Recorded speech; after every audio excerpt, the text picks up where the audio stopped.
quality engineering CIO breakfast event in Australia. So we do this for many years in other geographies. First time here, planning to do that over the next couple of years as well.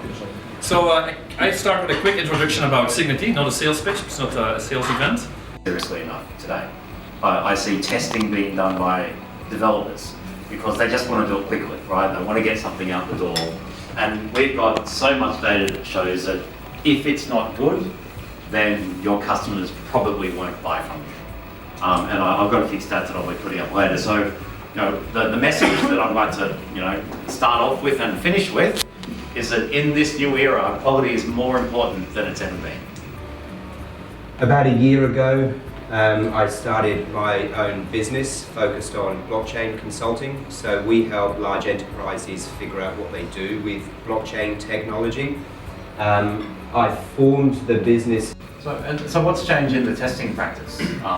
Teams, we use an approach called behaviour-driven development.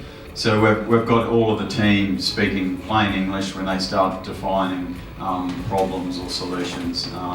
So that's been really good. That gives a voice. So our requirements clearly capture that customer element. A big part of it is through that plain English. It promotes better communication, and that's technical and non-technical people all speaking the same language about what we're trying to achieve.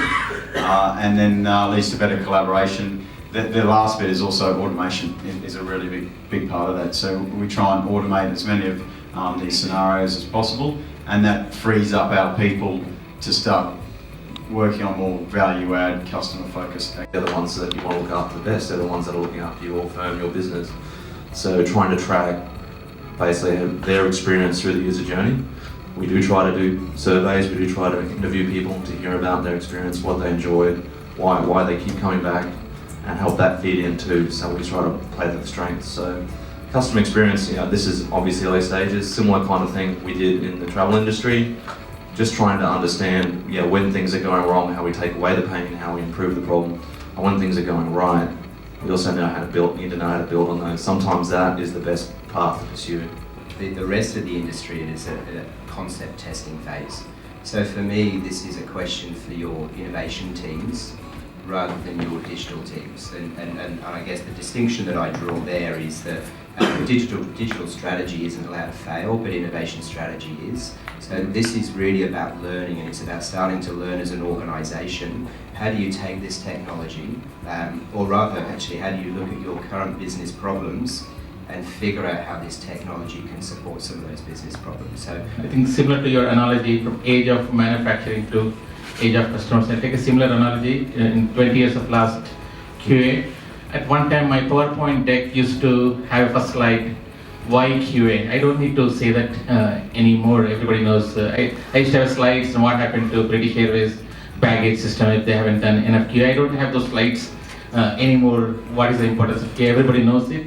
Then I started talking about why QA early in the life cycle.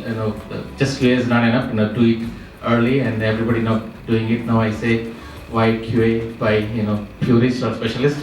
Now I say why QA by who knows technology very well, who knows domain very well. Why employ or deploy SDETs in software development. Engineering testing, and it's a new phenomenon in DevOps stream. So everybody knows why QA, why early, and why needs specialists, and why. And worst practices, I don't see worst anymore. Maybe a decade ago, I used to get a gold master CD and say, hey, go test it. So no requirements, nothing. That's the craziest. I install and then start testing it. So I don't get that anymore, and people are using Cigniti or companies like us much early in the life cycle.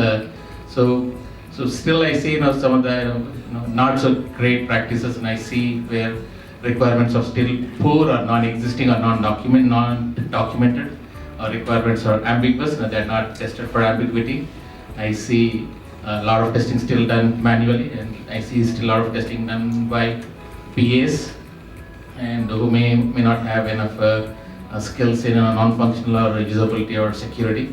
And I still see non-functional testing such as performance security still done very late, just before the production. The companies are doing, again, non-functional is the application is working fine, but if it's slow to respond or if it's prone to hacking, then it's a really bad idea. And now that mobile first customers are more digital and you're accessing application from so many devices out there. Again, testing just on few iPhones and few Androids not enough. There are 4,000 different Android models.